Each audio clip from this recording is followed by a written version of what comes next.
আমরা সবাই জানি এটা গোপন করার কিছুই নাই, যেটি জাতীয় নাগরিক পার্টি তার সম্পর্কে বলা হয়েছে কিংস পার্টি, কারণ এর সাথে সহযোদ্ধা বা সহযাত্রী হিসেবে যারা আছেন তাদের মধ্যে দুজন বোধহয় সরকার এখন আছেন, সেই হিসাবে কিংস পার্টি হিসাবে অভিহিত করা হয়। এটি নিশ্চয়ই সরকারের জন্য যেরকম বিব্রতকর, কিংস পার্টি বলে যাদেরকে বলা হচ্ছে তাদের জন্য বিব্রতকর।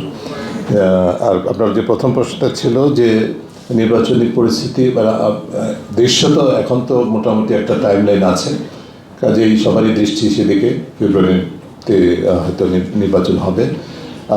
আমরা আশা করব, ধারণা করব যে সেটাই বজায় থাকবে। পথটা খুব যে সহজ না, এর মধ্যে খুব অস্থিতিশীলতা যে হবে না, রাজনৈতিক বা অন্য ধরনের অস্থিতিশীলতা হবে না সেটা বলা কঠিন। তবে আমি দৃঢ়ভাবে বিশ্বাস করি যে আমরা নির্বাচন দিকে যাচ্ছি, এটা এই বিষয়ে কোনো সন্দেহের অবকাশ নেই।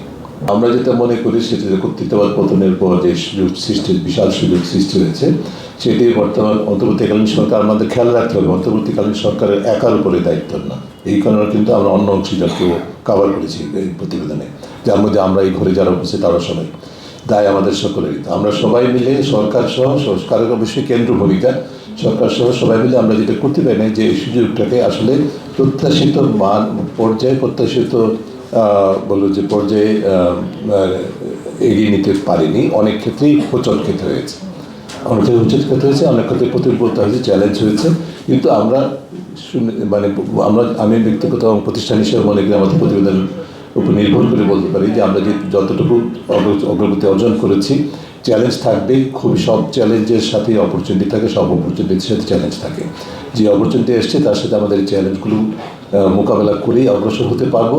আমরা আশা করি যে আমাদের আসলে বাংলাদেশে কর্তৃত্ববাদের যেন পুনরাবৃত্তি না হয়, পুনরায় বিকাশ না হয়, সেই পরিবেশ সৃষ্টি করার মতো সম্ভাবনা তৈরি হয়েছে। এবং সেটি যদি আমরা ধারণ করে যেতে পারি ভালো সুনির্দিষ্ট কৌশলগতভাবে, বিশেষ করে যেই ঐকমত্য কমিশনের উপর ভিত্তি করে, যেই ঐকমত্য কমিশন কাজের উপর ভিত্তি করে যেই জায়গাগুলো অর্জিত হয়েছে ঐকমত্য, সেগুলো যদি আইনগত ভিত্তি বাধ্যবাধকতা সৃষ্টি করে বাস্তবায়নের দিকে যেতে পারি, আমরা জাতি যদি যেতে পারে, তাহলে অবশ্যই লক্ষ্য অভিষ্ট অর্জন করা সম্ভব।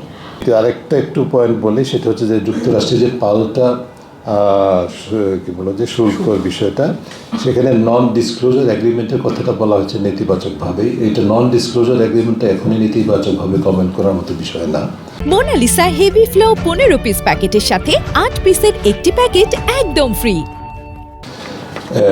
এই ধরনের কী বলো যে অ্যাগ্রিমেন্টে নন ডিসক্লোজারের ক্লজ থাকে। এটা বাংলাদেশের, আমার ধারণা যে বাংলাদেশের ক্ষেত্রে একার ক্ষেত্রে নয়, অন্যান্য দেশের জন্য আছে। তবে দুইটা বিষয়, সেটা হচ্ছে যে এই নন ডিসক্লোজার এগ্রিমেন্টের আন্ডারে এই ধরনের কন্ডিশনালিটি আমরা মেনে নিয়েছি, সেটা উদ্বেগের বিষয়, বা সেই প্রশ্নটা উত্থাটা স্বাভাবিক।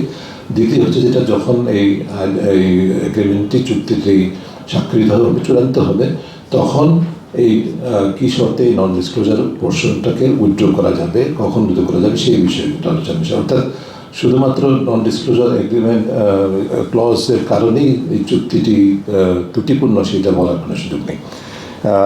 আর আপনার প্রশ্নে জবাবে বলবো যে হ্যাঁ, নারী প্রতিনিধিত্ব অবশ্যই একেবারে নেই বললেই চলে। যারা কমিশনে ছিলেন তাদের মধ্যে নেই, একজনও নারী ছিলেন না আনফর্চুনেটলি। আর যারা আলোচনায় অংশগ্রহণ করেছিলেন তাদের মধ্যে 2-1 জন ছাড়া, তাও অকেশনালি 2-1 জন ছাড়া কোনো অংশগ্রহণকারী নারী অংশগ্রহণ ছিলেন না। তবে নারীদের বিষয়গুলি, নারী প্রতিনিধিত্বের বিষয়গুলি মোটেই উপেক্ষিত ছিল না, সেটা আপনারা যারা কভার করেছেন আপনারা দেখেছেন। আমি বিস্তারিত না গিয়ে শুধু এটুকু বলতে পারি, আমি কমিশনের পক্ষে বিপক্ষে বলছি না, আমি আগেও বলেছি, আমার ব্যক্তিগত অবস্থান থেকে বলছি। সেটা হচ্ছে যে আমাদের যে 2টি সংস্কার কমিশনের সুপারিশ, এই নারী প্রতিনিধিত্ব নিয়ে সুনির্দিষ্ট সুপারিশ ছিল 2টি সংস্কার কমিশনেরই, অর্থাৎ সাংবিধানিক সংস্কার কমিশন এবং নির্বাচন ব্যবস্থা সংস্কার কমিশন।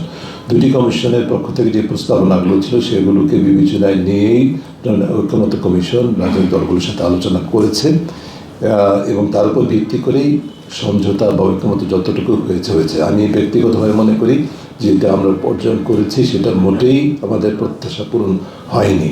রিপিট করছি, ব্যক্তিগতভাবে আমার এবং আমরা যারা নারী অধিকারে বিশ্বাস করি, সম অধিকারে বিশ্বাস করি, আমাদের প্রত্যাশা মোটেই প্রতিফলিত হয়নি, অর্জন হয়নি। এর পিছনে বিভিন্ন কারণ আছে। আমাদের কী বলে যে পিতৃতান্ত্রিক মানসিকতা তো আছেই, রাজনৈতিক সংস্কৃতিতে নারীর সমান অধিকারের বিষয়টিকে প্রাতিষ্ঠানিকরণের দুর্বলতা বা ঘাটতির বিষয়গুলো আছে। এর বাইরে যেটা আছে সেটা হচ্ছে টেকনিক্যালি যেখানে নকড অফ হয়ে গেছে আমরা, সেখানে বেশিরভাগ ক্ষেত্রে মূলত সেটি হচ্ছে যে 100 আসন নারীর জন্য নির্ধারিত থাকবে এবং সেখানে সরাসরি নির্বাচন হবে। এই জায়গাটায় নীতিগতভাবে একমত থাকলেও সেখানে কিভাবে পৌঁছানো যাবে সেই জায়গাটায় ঐকমত্য হওয়ার কোনো সুযোগ আমরা বের করতে পারিনি বা রাজনৈতিক দলগুলো বের করতে পারিনি, ঐকমত্য জায়গায় যেতে পারেনি।